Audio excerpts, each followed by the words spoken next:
Hello, আসসালামু আলাইকুম। Welcome to my channel free tips. আজকে আমি আপনাদের জন্য আমার সুইট ইয়োগার্ট রেসিপি নিয়ে এসেছি। এটি কিন্তু ডায়াবেটিস এবং হার্ট পেশেন্টের জন্য খুবই ভালো এবং আমি এটা তৈরি করছি সুগার ছাড়া। সুতরাং এটা যে কেউ খেতে পারবে এবং এটা কিন্তু খুব সুন্দর একটা রেসিপি দেখবেন। খুব সুন্দর দই এটা আপনি যদি ফলো করেন মেক করতে পারবেন। প্রতিটি স্টেপ কিন্তু আপনাকে তাহলে ফলো করতে হবে। এখানে আমি সুগারের পরিবর্তে স্প্লেন্ডা 2 প্যাকস স্প্লেন্ডা অ্যাড করে দিচ্ছি।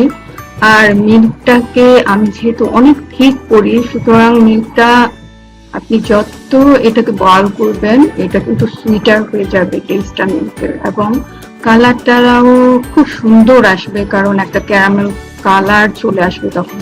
দুধটাকে স্টিমারে লো টেম্পারেচারে জাল দিতে দিতে।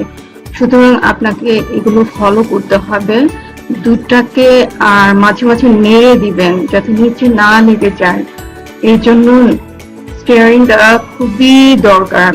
আর হলো আপনাকে একটু ধৈর্য ধরে এটাকে হাফ এন আওয়ার বয়েল করতে হবে মিল্কটাকে, এবং যত থিকার করবেন মিল্ক তত এটার ফ্লেভার এবং কনসিস্টেন্সিটা ভালো হবে দইয়ের। এখন আমি 4 টিস্পুন পাউডার মিল্ক এখানে অ্যাড করব দুধটাকে আরো ঘন করার জন্য। এটার ফলে কিন্তু দইটা অনেক টাইট হবে এবং থিকার হবে এবং আপনার টেক্সচারটা অনেক ঠিক হবে। সুতরাং আপনারা এটা অ্যাড করতে পারেন, আবার স্কিপও করতে পারেন, কিন্তু আপনি যদি করেন তাহলে দেখবেন যে হলো দইটা অন্যরকম একটা টেক্সচার হয়েছে। সুতরাং আপনারা অ্যাড করে একবার বানিয়ে দেখবেন আমার ওয়েতে।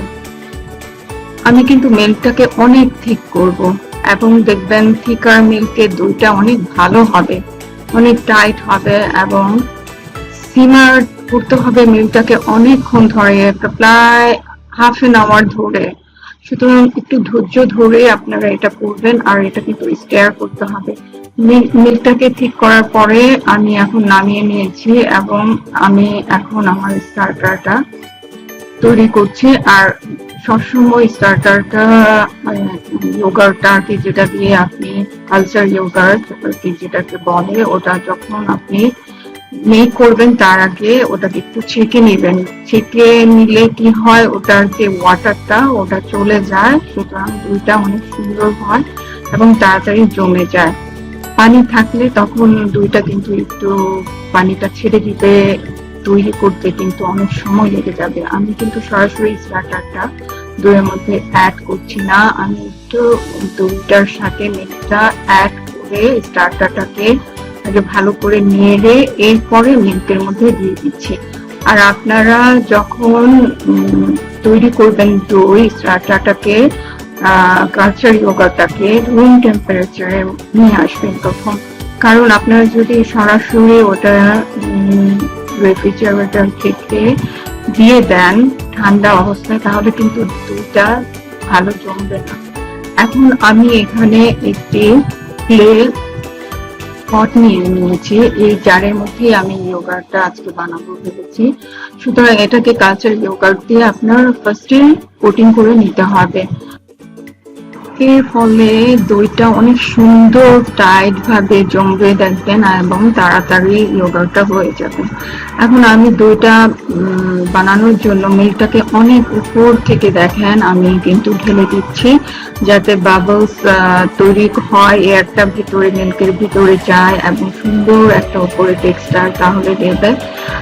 এখন আমি এটাকে সেট হওয়ার জন্য, মিল্কটাকে সেটেল হওয়ার জন্য, বসার জন্য এভাবে রেখে দিব। আপনারা কিন্তু এর পরে এই অবস্থার পরে আর নাড়াচাড়া করবেন না বেশি, যাতে এর ভিতরে এয়ারটা কিংবা নষ্ট না হয়ে যায়। এরপরে এটাকে একটা ওয়ার্ম টেম্পারেচারে রাখতে হবে। মিল্কটাকে আমি কাভার করব দইয়ের পটটাকে উপরে, এবং আমি একটা টাওয়েল দিয়ে কিংবা ব্ল্যাঙ্কেট দিয়ে আপনারা এটাকে কাভার করে রাখবেন। আমি 7 থেকে 8 আওয়ার্স এটা মিনিমাম রেখে দেবো কাভার করে, একটা টাওয়েল কিংবা ব্ল্যাঙ্কেট দিয়ে মুড়ে। তারপর দেখেন আমার দইটা কত সুন্দর হয়েছে। দেখুন কত টাইট এবং ঠিক আমার দইটা হয়েছে। আপনারা যদি আমার স্টেপগুলো ফলো করেন এবং আমার ওয়েতে দইটা বানান, তাহলে এই ধরনের দই আপনারা সব সময় তৈরি করতে পারবেন ঘরে এবং এনজয় করতে পারবেন আপনার ফ্যামিলির সাথে। এটি খুবই সুন্দর এবং সিম্পল একটা রেসিপি, কিন্তু জাস্ট আপনারা আমার টিপস গুলো ফলো করেন। দই তৈরির জন্য সব সময় ফুল ক্রিম মিল্ক নেবেন এবং ভালো করে দুধ বয়ল করবেন। 2 লিটার দুধকে 1 লিটার বানাবেন এবং কালচার ইয়োগার্ট রুম টেম্পারেচারে এনে 2 চামচ দুধের সাথে মিশিয়ে এরপর দুধে অ্যাড করবেন।